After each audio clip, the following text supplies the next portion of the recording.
Et salut mes petits loups, j'espère que vous avez la forme parce qu'aujourd'hui on se retrouve sur une petite vidéo sur le thème de... non en fait, non. Non, n'insiste pas, c'est pas ça. Non, aujourd'hui nous nous retrouvons sur l'évolution du haki jusqu'au niveau empereur. Bien évidemment, cette vidéo est destinée à ceux et à celles qui sont à jour au niveau des scans, parce que sinon, je vous l'annonce, il va y avoir du gros spoil. Et oui, parce que je pense que Monkey D. Luffy, notre personnage adoré, ne s'en sert pas forcément comme il le faudrait. J'ai plus d'un tour dans mon sac. Je vais mettre le paquet pour t'exploser. Je vais bien évidemment m'expliquer. On ne me tape pas de suite sur les doigts, s'il vous plaît. Et oui, dans la page 7 du scan 103, nous pouvons voir que les empereurs sont à la fois résistants à l'extérieur, mais aussi à l'intérieur. Car l'attaque de Trafalgar dit Waterloo ne semble avoir eu aucun effet sur Big Mom, contrairement à Don Quichotte de Flamingo.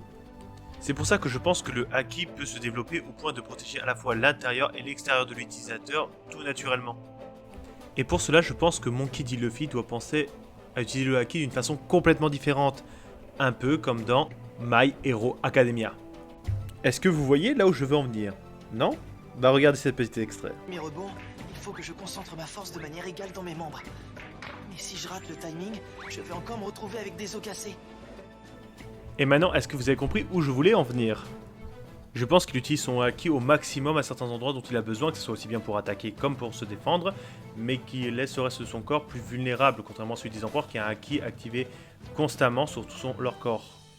Comme vous le savez, actuellement Monkey D. Luffy est sur le toit et incapable d'utiliser son haki, donc complètement vulnérable, mais qui lui laisse la possibilité d'observer autour de lui. Alors que les autres sont en plein combat, Monkey D. Luffy pourra du coup observer concrètement comment les empereurs utilisent leur haki et va du coup penser complètement différemment pour pouvoir l'utiliser. Il va avoir sûrement la même prise de conscience que Izuku Midoriya, ou Deku comme vous préférez. Je ne l'utilisais que dans une seule partie de mon corps à un moment précis. À force de m'en servir de cette façon, j'ai fini par m'habituer à l'activer de plus en plus tard. Je pense que c'était ça mon erreur. Je dois faire le contraire. Ça serait beaucoup plus efficace de l'activer intégralement dès le départ. Et si cette nouvelle utilisation du haki pourrait lui permettre de débloquer, je sais pas moi, le Gear 5 par exemple? Sans oublier surtout que les mangaka aiment bien se faire des clins d'œil les uns avec les autres, donc ça m'étonnerait pas du tout qu'il y ait une même style d'évolution. Bien évidemment, tout ceci reste purement théorique. Je vous invite tout de même à laisser vos avis dans les commentaires. Sans oublier la petite cloche, l'abonnement, le petit pouce bleu, ça fait toujours plaisir. Je tiens bien sûr à remercier toute la communauté qui me suit, mais également aujourd'hui je tiens à remercier le doc.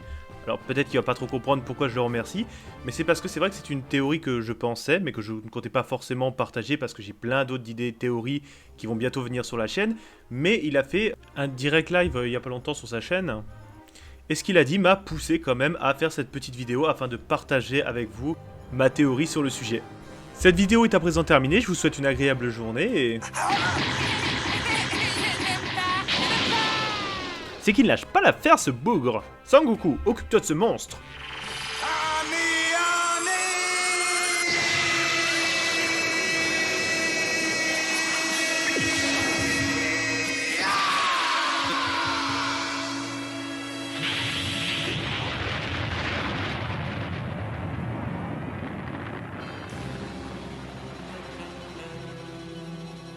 Ce n'est pas un monstre, c'est un magicien de génie.